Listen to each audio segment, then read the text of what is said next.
दोस्तों अभी हम लोग आ चुके हैं बिल्कुल हमारे नॉर्मल स्क्रीन के ऊपर। एंड दोस्तों इस वीडियो में हम लोग बात करने वाले एक बहुत ही शानदार न्यूज़ के बारे में। हाँ, बट ये न्यूज़ कैसे पता है? होप वाली न्यूज़ है। होप मतलब कि शायद से ऐसा अभी हो सकता है, इसके चांसेस हम लोग को देखने को यहाँ पे मिल रहे हैं। ठीक है, अभी होगा नहीं होगा वो तो हमारे हाथ में थोड़ी ना है। जो चीज़ें चल रही है वो मैं आपके सामने यहाँ पे रख देता हूँ। ठीक है, तो चलो शुरू से शुरू करते हैं, आपको पूरा खेल समझ में आएगा कि एग्जैक्टली यहाँ पे हुआ क्या है करके। सो खबर किससे रिलेटेड है दोस्तों? वॉर से रिलेटेड, डिफेंस के बारे में हम लोग को चीज़ें देखने को यहाँ पे मिल रही है। ठीक है, एंड आप सभी लोगों को पता है जो जंग होती है वॉर की, अगर हम लोग बात करें, ठीक है, क्या ये अच्छी होती है? बिल्कुल भी नहीं। ठीक है, अगर हम लोग यहाँ पे बात करें तो आपको पता ही है बहुत सारे लोगों की जानें चली जाती है, सोल्जर्स की जानें चली जाती है। आप सब लोगों को पता है जो भी कंट्री है वॉर में इन्वॉल्व होती है, पूरे उसकी इकोनॉमी की धज्जियां उड़ जाती है।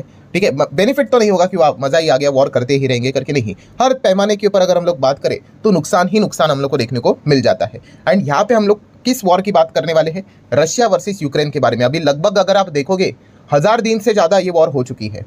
ठीक है, मतलब आप अंदाजा लगा सकते हो कितने साल हो चुके हैं कि वॉर अभी भी जारी है, अभी तक बंद नहीं हुई है। ठीक है, बट यस अभी फिलहाल हम कह सकते हैं दोस्तों जिस दिशा में चीज़ें चलती हुई देखने को मिल रही है, एक उम्मीद, जैसे मैंने शुरुआत में क्या बोला, एक होप क्रिएट हो रही है कि माइट बी फुल स्टॉप लग सकता है। ठीक है, सो इसी से रिलेटेड कुछ पॉइंट्स मैं आप लोगों के सामने रखना चाहूँगा। ऐसा क्यों? तो देखिए, अगर हम लोग रशिया वर्सेस यूक्रेन की अगर हम लोग बात करें, डोमिनेंट पोजीशन पे कौन है? हर किसी को पता है रशिया है। ठीक है, यूक्रेन की बात करें भाई, वो तो मतलब जो भी ये फाइट भी लड़ रहा है, ठीक है, वो भी कहाँ से लड़ रहा है? अमेरिका मदद कर रहा है इसीलिए तो लड़ रहा है। रशिया की अगर हम लोग बात करें, उनको ऐसा सच कोई सपोर्ट की जरूरत है नहीं। ठीक है, ऐसा क्यों? उसके पीछे का भी रीजन मैं आप लोगों को थोड़ी देर बाद यहाँ पे बता दूंगा। सो फिलहाल हम कह सकते हैं दोस्तों कि जो रशिया की प्रेसिडेंट जेलेंस्की की अगर हम लोग यहाँ पे बात करें, ठीक है, सो अभी काफ़ी ज़्यादा विरोध इनको होते हुए देखने को मिल रहा है अंडर द यूक्रेन इटसेल्फ। मतलब वहाँ के जो लोग हैं वही अभी जेलेंस्की के खिलाफ हम लोग को मैसिव लेवल पे जाते हुए देखने को यहाँ पे मिल चुके हैं। ठीक है, एंड इसके पीछे अभी बहुत सारे कारण। देखिए, ये तो शुरुआत से भी हो रहा था, जब Russia versus Ukraine war start भी हुआ था तो कुछ लोग तो होते ही है कि इस चीज़ के खिलाफ यहाँ पे होते हैं, कुछ लोग सपोर्ट करते हैं। बट यस, जो अभी खिलाफ वाला जो परसेंटेज है वो काफ़ी मैसिवली बढ़ते हुए देखने को मिल रहा है। ठीक है, क्योंकि यूक्रेन, जैसे मैंने आप लोगों को बताया, उसकी हालत डे बाय डे जितना ये वॉर लंबा खींचता चला जाएगा, रशिया को इतना फर्क नहीं पड़ता है। यूक्रेन की हालत डे बाय डे खराब ही यहाँ पे होती जा रही है। एंड दोस्तों अभी तो एक और बैड न्यूज़ यूक्रेन के सिटीजन्स के लिए हम लोग को देखने को मिल चुका है, टैक्स। यस दोस्तों, टैक्स की अगर हम लोग बात करें तो अभी टैक्स वहाँ पे ज़बरदस्त तरीके से यहाँ पे बढ़ा दिया है जेलेंस्की ने। क्यों? एंड वो भी कौन सा टैक्स? वॉर टैक्स करके। उन्होंने कहा है भाई हमें लड़ने के लिए फंडिंग यहाँ पे चाहिए, फंडिंग ही नहीं मिलेगी तो हम कैसे यहाँ पे लड़ पाएंगे? आप देख सकते हो, Ukraine government proposes the first war time tax hike to fund the defence. बस एक ही चीज़ के लिए उन्होंने बोला है भाई हमें लड़ने के लिए पैसा चाहिए। और पैसा मतलब कि आप ही नागरिक लोग ही तो यहाँ पे दोगे। अभी जितना था अमेरिका सपोर्ट करा है वो सारी चीज़ें ठीक है, बट और हमें पैसा चाहिए तो क्या करेंगे? टैक्स लगा देंगे। आप जो पैसा यहाँ पे कमाते हैं उसके ऊपर और टैक्स उन्होंने यहाँ पे लगा दिया है। एंड आप देख सकते हो दोस्तों, इसी चीज़ के चलते काफ़ी ज़्यादा हो हल्ला अभी हम लोगों को यूक्रेन में होते हुए देखने को मिल चुका है। सो आप देख सकते हैं, इसके पहले the government is raising the war tax for resident, वहाँ के जो नागरिक है, रहने वाले आम लोग। ठीक है, सो पहले टैक्स कितना 1.5 से 5% दोस्तों, इतना ज़बरदस्त टैक्स उन्होंने यहाँ पे बढ़ा दिया है।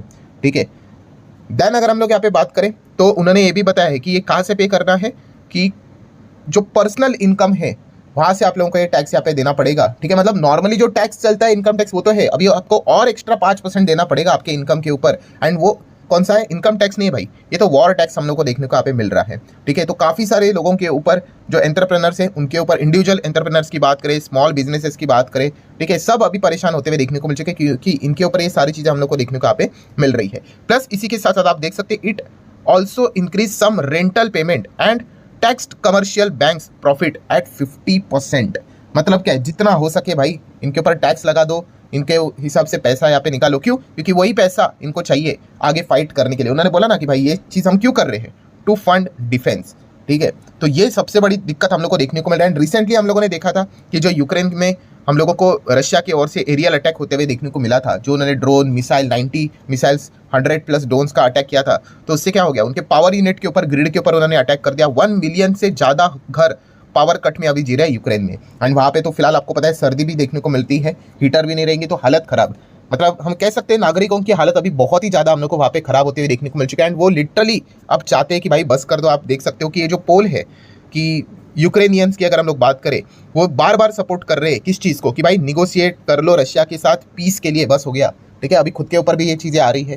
ठीक है, हमारे इधर भी देखने को मिल जाते हैं, काफ़ी सारे लोग टीवी के ऊपर बैठकर बिंदास बोल देते ये कर दो वो कर दो। अरे जो बॉर्डर पे है, ठीक है, उनको वो झेलना है और उनके परिवार को झेलना है, ठीक है। यहाँ पे तो मस्त एसी पंखा टीवी पे बैठकर लोग कितनी भी बकवास यहाँ पे करते रहते हैं, ठीक है। एंड जब खुद पर ये चीज़ें बीत जाती है, आप देख सकते हो अभी इलेक्ट्रिसिटी नहीं है, टैक्स यहाँ पे बढ़ा दिया, तो हालत आप देख सकते हैं लगातार। अब ये पोल क्या हो रहा है, सपोर्ट वाला बढ़ते जा रहा है कि भाई बंद कर दो रशिया के साथ वॉर, जितना हो सके भाई पीस वाला टॉक यहाँ पे कर दो, निगोशिएशन कर दो। तो ये चीज़ें हम लोग को देखने को मिल रही है, ठीक है। एंड इसीलिए आप यहाँ पे देख सकते हैं दोस्तों कि ज़ेलेंस्की के ऊपर इतना प्रेशर यहाँ पे हो रहा है, तो वो भी अभी इससे रिलेटेड कोई रास्ता निकालने की कोशिश कर रहे हैं। मतलब आप देख सकते हैं ज़ेलेंस्की ऑल्सो सजेस्ट कि war could and if unoccupied Ukraine comes under the NATO. अगर ऐसा हुआ तो ठीक है, क्योंकि प्रेशर बन रहा है ना इनसाइड। अगर अपने ही लोग अगर यहाँ पे इतना अगर विरोध में अगर चले गए, ठीक है, तो फिर आगे कैसे लड़ेंगे। तो अभी क्या कर रहे हैं वो भी बोल रहे कि मैं भी रेडी हूँ वॉर को रोकने के लिए, बट कंडीशन है इफ क्या है भाई कि अनऑक्यूपाइड यूक्रेन, अभी तक जो यूक्रेन है कुछ बहुत बड़ा पार्ट रशिया ने तो कैप्चर कर लिया, बट जो अभी तक रशिया ने कैप्चर नहीं किया है उसको नाटो के अंदर लेके आओ।